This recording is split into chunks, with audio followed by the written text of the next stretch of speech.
Ito, ayan, ganon. Tapos, ilagay yung ugat.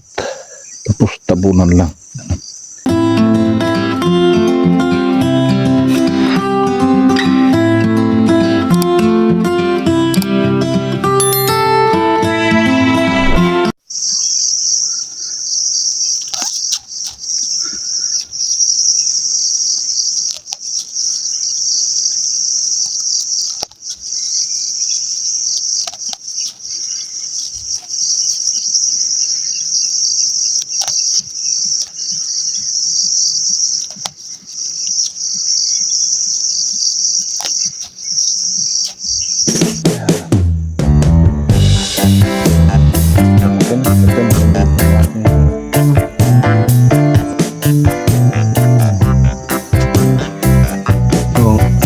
Yan po yung mga aking gawa.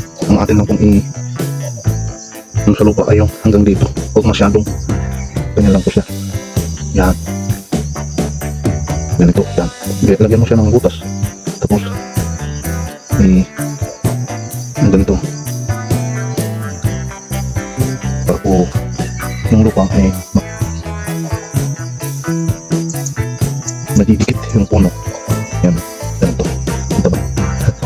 Ganyan po yung aking gawa sa pagtatanim ng celery. Celery. Yan.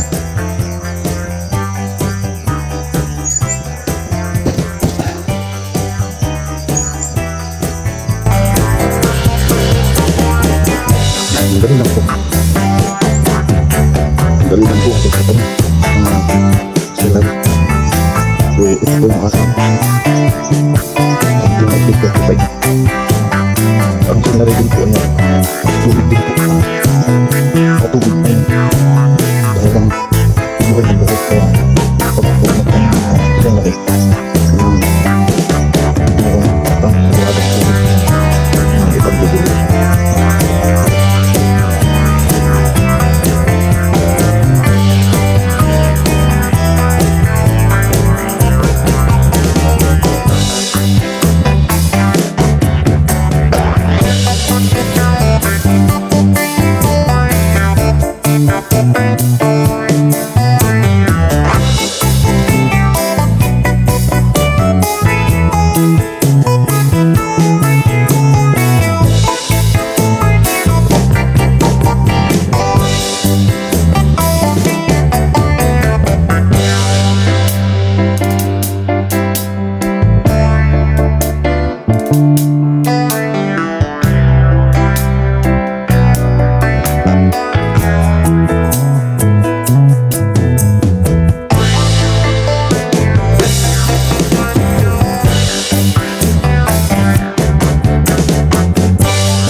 So ayan na po, nadilig ko na rin po ng tubig para po hindi sila mamamatay sa init.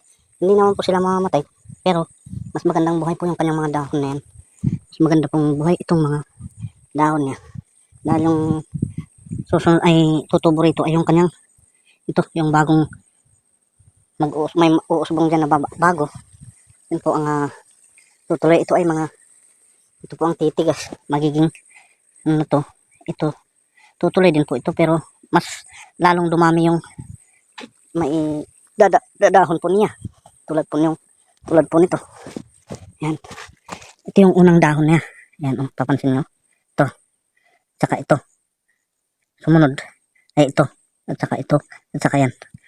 Kaya mapapalitan din po yan. Kaya ito, kailangan pong maalagaan ang mga dahon. Dahil ito ay dahon po yung ating ibibenta.